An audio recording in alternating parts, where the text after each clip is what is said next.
الرجیم بسم اللہ الرحمن الرحیم وصدق رسولہ الکریم۔ آج کا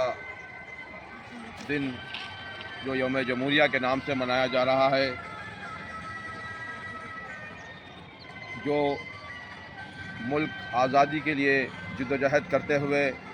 1947 میں جو آزاد ہوا، اور اس ملک کو چلانے کے لیے ایک قانون، ایک دستور کی ضرورت محسوس ہوئی، جس کے لیے ایک کانگریس کی ایک شورا کمیٹی بنائی گئی، جس میں امبیڈکر کو اس کا سربراہ بنایا گیا۔ ان کی قیادت میں ایک کمیٹی نے ایک کانسٹیٹیوشن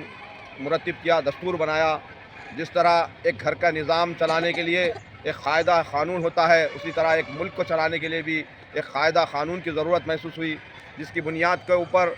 جمہوریت کا دستور کے معنی یہی ہے کہ ایک ادنا سے ادنا آدمی کو ایک ووٹ کا حق ہے، چاہے وہ فقیر کیوں نہ ہوتا، اگر وہ ایک وزیر اعظم بھی ہو تو ایک ہی ووٹ کا حق ہوتا ہے۔ تو اسی طرح جو دستور میں ایک گنجائش قرار دی گئی کہ ہر ایک کو ایک مساوی حقوق دیے گئے، نہ کہ پیسے والوں کو الگ حقوق دیے گئے، نہ غریب کو، بلکہ غریب بھی وہی مماثل رکھتا ہے، ایک امیر آدمی بھی وہی مماثل رکھتا ہے۔ تو یہ دستور کا جو قانون ہے ہندوستان چلانے کے لیے، جو ہر ایک چیز کا دستور میں جو گنجائش کی گئی، جس میں تعلیم کے اندر مذہبی آزادی اور اسکول کالجز یا مذہب کے اوپر چلنے کی آزادی جو دی گئی ہے، ہم کو دستور کی دفعہ 30(1) کے تحت مسلمانوں کو، خاص طور اقلیتوں کو یہ اجازت دی گئی ہے کہ اپنے منشے کے مطابق آپ مدرسے قائم کر سکتے ہیں، یونیورسٹی ڈال سکتے ہیں اور تعلیم میں آگے بڑھ سکتے ہیں۔ تو ہمارے پیارے بچوں، ہم کو یہ جاننا ضروری ہے کہ ہمارا حق کیا ہے، ہم کو کیا کرنا چاہیے، ہمارے حقوق کیا ہیں، اور اس ملک کو میں رہنا ہے تو ہم کو برابری کا حق دیا گیا کہ ہم نچلی سطح سے ہم یہ نہیں کر سکتے، بلکہ ہم ہر ایک کے برابر حق ہے۔ ایک وزیر اعظم کو جو حق ہے، ہم کو بھی وہی حق ہے۔ تو میرا بولنے کا مقصد یہی ہے پیارے بچوں کہ ہم کو دستور کے اوپر جانکاری ہونا چاہیے، ہمارے حقوق کی جانکاری ہونا چاہیے، تاکہ ہم کو معلوم ہو سکے کہ ہمارے حق کیا ہے، اور اس کو حاصل کرنے کے لیے ہم کو کیا جدوجہد کرنا ہے، تعلیم حاصل کرنا ہے، آگے بڑھنا ہے، اور سیاسی طور پر جو یہاں پر ہندوستان میں تغیرات آ رہے ہیں اس کو بھی مشاہدہ کرتے ہوئے اپنا منصوبہ بندی کرنے کی ضرورت ہے۔ تو آپ لوگوں کو بھی چاہیے کہ دستور میں ہم کو کیا اجازت دی، کیا کس کا کیا حق ہے، وہ حق حاصل کرنے کے لیے ہم کو جدوجہد کرنے کی ضرورت پڑتی ہے، تو وہ حاصل کرے، اور جو بھی ہمارے لیے جو حقوق دیے گئے ہیں اس کے اوپر اگر ناانصافی ہے تو اس کے لیے کئی ایسے ادارے ہیں، کورٹ ہے جو قانون کا محافظ کہا جاتا ہے، اس کا بھی دروازہ کھٹکھٹایا جا سکتا ہے۔ اگر ہمارے ساتھ کوئی زیادتی ہوئی تو پولیس ڈپارٹمنٹ ہے۔ یہ تمام چیزیں کیا ہے، دستور میں گنجائش فراہم کی گئی ہے۔ یہی دن کے طور پر آج 26 جنوری کو جو 1950 کو ہمارے ملک کے اوپر جو قانون بنایا گیا، یہ وہی دن کی یاد ہے، ہر سال ہم مناتے ہیں تاکہ ہم کو یہ معلوم ہو سکے کہ ہر ایک آدمی برابر ہے۔ یہ جو مجھے موقع دیا گیا ہے، میں یہاں پر اس کو ختم کرتا ہوں۔ آخر دعوانا الحمدللہ رب العالمین۔ الحمدللہ رب العالمین والصلاة والسلام علی من لا نبی بعد۔ عزیزم طلباء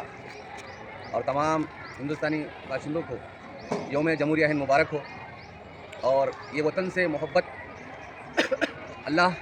اور اللہ کے رسول پاک صلی اللہ تعالی علیہ وسلم کا ارشاد مبارکہ ہے۔ یہ ہندوستان جو ہے اس کے بارے میں کیا خوب فرمایا کہ میرے عرب کو آئی ٹھنڈی ہوا جہاں سے، میرا وطن وہی ہے، میرا وطن وہی ہے۔ حیات لے کے چلو، کائنات لے کے چلو، حیات لے کے چلو، کائنات لے کے چلو، چلو تو سارے زمانے کو ساتھ لے کے چلو۔ تو عزیزم طلباء، حضرت آدم علیہ نبینا جو سب سے پہلے نبی ہے، جو تمام انبیاء کے ابو الانبیاء ہے، جن کو جنت سے جب اتارا گیا تو یہی وطن تھا، یعنی کہ ہندوستانی تھا۔ اور اللہ کے رسول پاک صلی اللہ تعالی وسلم کا ارشاد مبارکہ ہے کہ آپ فرماتے ہیں کہ آدم علیہ السلام کو جنت سے جب بھیجا گیا دنیا میں زمین پر، تو وہ ہندوستان ہی کی زمین تھی۔ اور حضرت علی رضی اللہ تعالیٰ عنہ فرماتے ہیں کہ جب حضرت آدم علیہ السلام زمین پر آئے تو ان کے جسم پر جنت کے پتے تھے، جنت کے خوشبودار پتے تھے، اور جب زمین پر آئے تو ہوا سے جہاں جہاں پر وہ پتے گرے ہیں اس کی وجہ سے جو ہے سو یہاں پر تمام عود اور عطر اور قرنفل کی خوشبو آتی ہے۔ اور حضرت بانی جامع علیہ رحمۃ الرضوان فرماتے ہیں کہ جب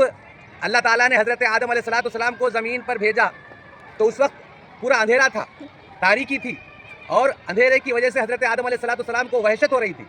تو جب وحشت ہو رہی تو حضرت جبرائیل امین اللہ تبارک و تعالیٰ کے حکم سے زمین پر اترے, حضرت آدم علیہ السلام کے قریب آئے اور آ کر اذان کہی. جب اذان کہی تو اس اذان کی وجہ سے سارا نور پھیل گا اور اجالا پھیل گا, اور جو حضرت آدم علیہ السلام کو وحشت ہو رہی تھی وہ وحشت جو ہے سو دور ہو گئی اور جو ہے ساری کائنات منور ہوگی. تو کہنے کا مقصد یہ ہے کہ ہندوستان سے محبت ہم کو ہمارے دل سے ہے, اور ہندوستان کو محبت ہم کو ہماری جان سے ہے, اور ہندوستان کو جو ہے ہندوستان کے قانون سے جو ہے ہم کیا کرتے ہیں, اس کا ادب کرتے ہیں, احترام کرتے ہیں, اس کو مانتے ہیں. آج جو کہا جا رہا ہے کہ مدارس جو ہے دہشت گرد ہے یا مدارس جو ہے کیا کہتے ہیں معلوم غلط تعلیم ہو رہی ہے, یہ بالکل غلط ہے, یہ بالکل غلط ہے. اور جتنے علماء نے ہندوستان کی آزادی میں جتنے جو ہے علماء نے, جتنے مشائخین نے ہندوستان کی آزادی میں اور انگریزوں کو بھگانے میں قربانیاں دی ہے, اتنا اور کوئی